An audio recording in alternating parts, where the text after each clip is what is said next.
अभी काशी में हमने देखा कि आप तो भगवा पहनते ही हैं, प्रधानमंत्री ने भी भगवा पहना हुआ था और प्रधानमंत्री जब गंगा में स्नान कर रहे थे उन्होंने पूजा अर्चना की, तो प्रधानमंत्री और मुख्यमंत्री दोनों भगवा में नजर आए। ये अपने आप में एक बड़ी स्टेटमेंट थी। भगवा भगवा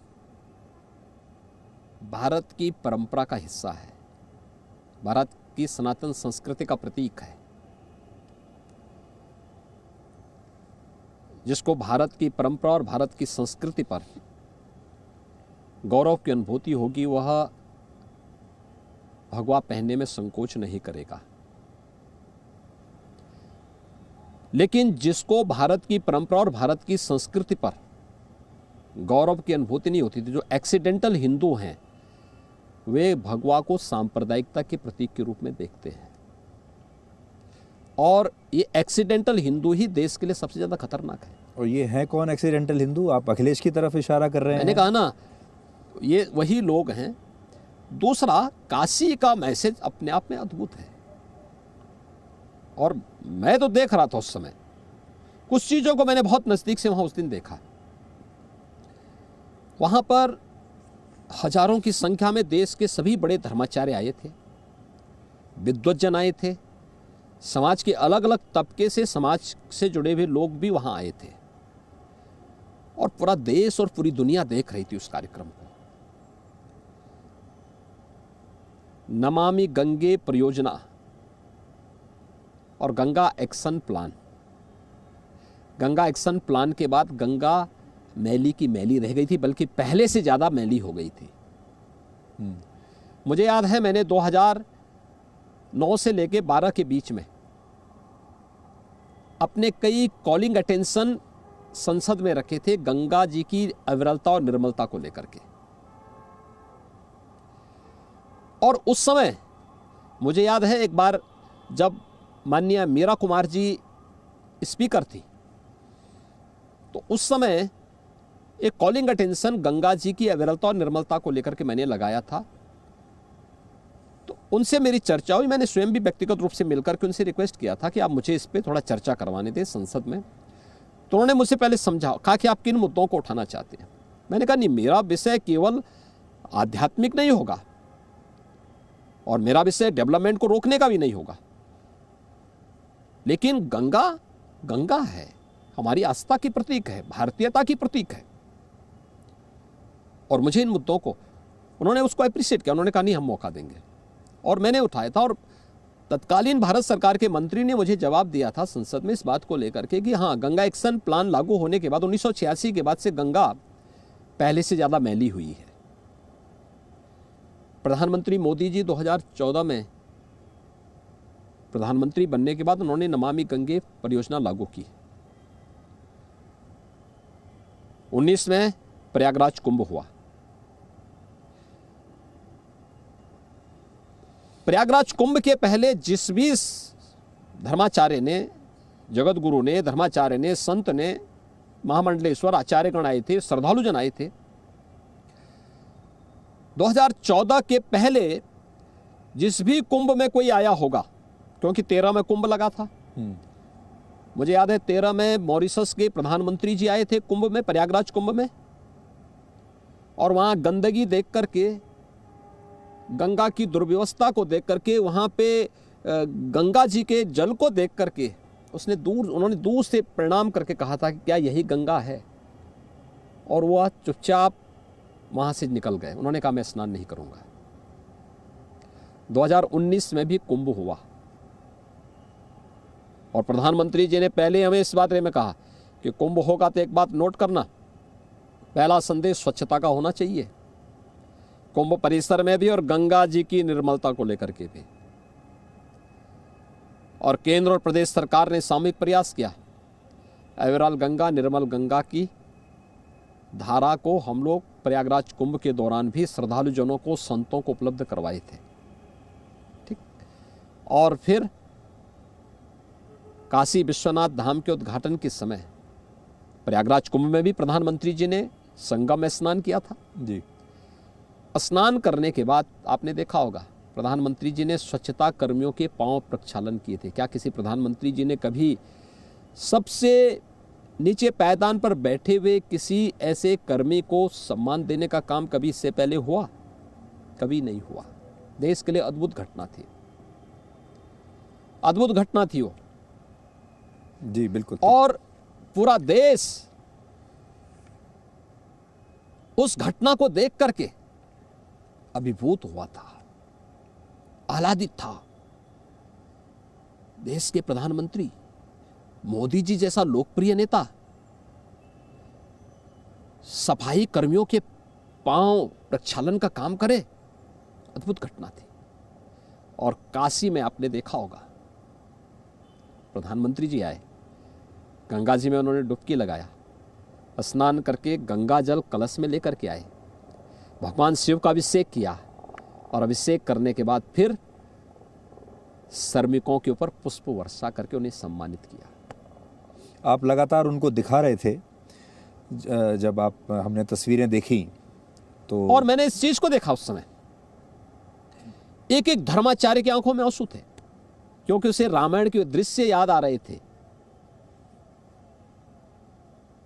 क्योंकि यही तो वास्तविकता है भारत की। आप भी भावुक हुए थे उस दिन, कैसा लगा आपको? मेरे लिए तो अद्भुत क्षण था कि मुझे काशी विश्वनाथ धाम के इस प्रोजेक्ट के साथ नजदीक से जुड़ने का सौभाग्य प्राप्त हुआ। प्रधानमंत्री जी के मार्गदर्शन और प्रेरणा से इस कार्यक्रम के साथ जुड़ने का अवसर प्राप्त हुआ। और ये हमारे लिए अद्भुत वो है जी कि देश के शीर्ष संवैधानिक पद पर बैठा हुआ एक दुनिया का लोकप्रिय नेता श्रमिकों को सम्मान दे।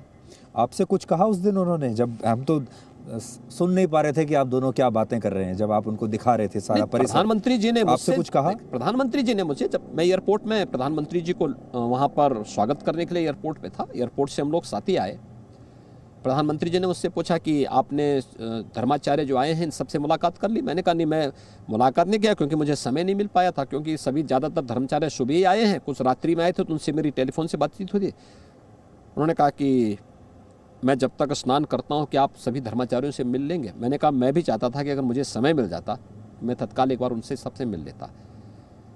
और हजारों धर्माचार्य आए थे, जगत गुरु आए थे, धर्माचार्य आए थे देश के, और उन सभी महामंडलेश्वर आचार्यों को मैंने मिलने का एक सौभाग्य था। तो मैंने कहा मैं उन सबसे मुलाकात करता हूँ, मैं उनसे मिलने के लिए आया। फिर प्रधानमंत्री जी का एक कार्यक्रम के साथ जुड़ने का अवसर प्राप्त हुआ, सौभाग्य प्राप्त हुआ। अद्भुत घटना थी। अब इस घटना को भी देखिए, काशी में शिव जी को श्रमिकों के साथ जोड़ना, तब भारत महान होगा जी। और भारत इसी महानता को निरंतर आगे बढ़ा रहा है। और ये केवल प्रधानमंत्री मोदी जी कर सकते हैं, आज तक किसी ने नहीं किया। अब आपके विरोधियों की बात करते हैं। आप भगवा पहनते हैं, उसके बाद आप अब्बा जान वाला बयान देते हैं, भाईजान वाला बयान देते हैं, चाचा जान वाला बयान देते हैं, और उससे आपके विरोधी ये कहते हैं कि आपके क्षेत्र में जो मुस्लिम वोटर है वो असुरक्षित महसूस करता है, उसको एक संदेश जाता है कि आप उनके मुख्यमंत्री नहीं हैं। देखिए, मुख्यमंत्री के रूप में मैं प्रदेश के 25 करोड़ जनता को जनार्दन का स्वरूप मान करके उनकी सेवा करता हूं, बिना भेदभाव के, बिना भेदभाव के। इसमें शासन की योजना हो, कोई भी योजना हो, कोई नहीं कह सकता कि जाति के नाम पर, क्षेत्र के नाम पर, मत या मजहब के नाम पर किसी के साथ भेदभाव हो, क्योंकि ये हमारे जीन्स का हिस्सा नहीं है। हमने तो एक ही मंत्र सीखा है मोदी जी से, सबका साथ सबका विकास। पर जब आप कैराना में गए तो वहां पर भी आपने एक बयान दिया। एक दूसरा, कुछ मुद्दों पर जिस पर कोई समझौता नहीं हो सकता, और वह है हम सार्वजनिक जीवन में आए हैं कुछ मुद्दों को लेकर के ध्यान में रख करके। एक, राष्ट्रवाद के मुद्दे पर कोई समझौता नहीं हो सकता। कोई भारत माता को गाली दे, भारत के मानबिंदुओं का अपमान करे, भारत के महापुरुषों का अपमान करे, भारत के पवित्र तीर्थों को अपमानित करे, भारत के पवित्र प्रतीकों को अपमानित करे, ये स्वीकार्य नहीं। दूसरा, सुशासन के लक्ष्य को प्राप्त करने के लिए किसी भी प्रकार के त्याग की आवश्यकता पड़ेगी तो करने में पीछे नहीं हटेंगे। तीसरा, विकास के मुद्दे पर भी कोई समझौता नहीं। और इन तीनों को हम लोगों ने ईमानदारी के साथ यूपी के अंदर लागू किया है। एक। दूसरा, असुरक्षित उत्तर प्रदेश के अंदर वही आज समझता है जो गलत गतिविधियों में लिप्त होगा, पेशेवर माफिया होगा, जिसने गरीबों की संपत्ति को हड़पी है, पेशेवर अपराधी होगा जो राह चलते हुए लोगों को गोली मार देता था या जगह जगह दंगे करवाते थे, वही अपने आप को सुरक्षित महसूस करते होंगे। उत्तर प्रदेश की कोई भी जनता आज के दिन पे अपने को असुरक्षित महसूस नहीं करती है। तो ये लोग कौन है जो आपसे ही असुरक्षित महसूस करते हैं? मैंने कहा ना, अब ये तो आपको देखना है ये वे कौन लोग हैं, क्योंकि जिन लोगों के कारण प्रदेश को एक दंगा प्रदेश मान लिया गया था, जिन लोगों के कारण प्रदेश को अपराधग्रस्त प्रदेश मान लिया गया था, जिन लोगों के कारण उत्तर प्रदेश को यह मान लिया गया था कि उत्तर प्रदेश में कुछ नहीं हो सकता, तो आज जब हो रहा है तो उनको तो भय होगा ही होगा। Presenting B News app available on Google Play and App Store. Download it now.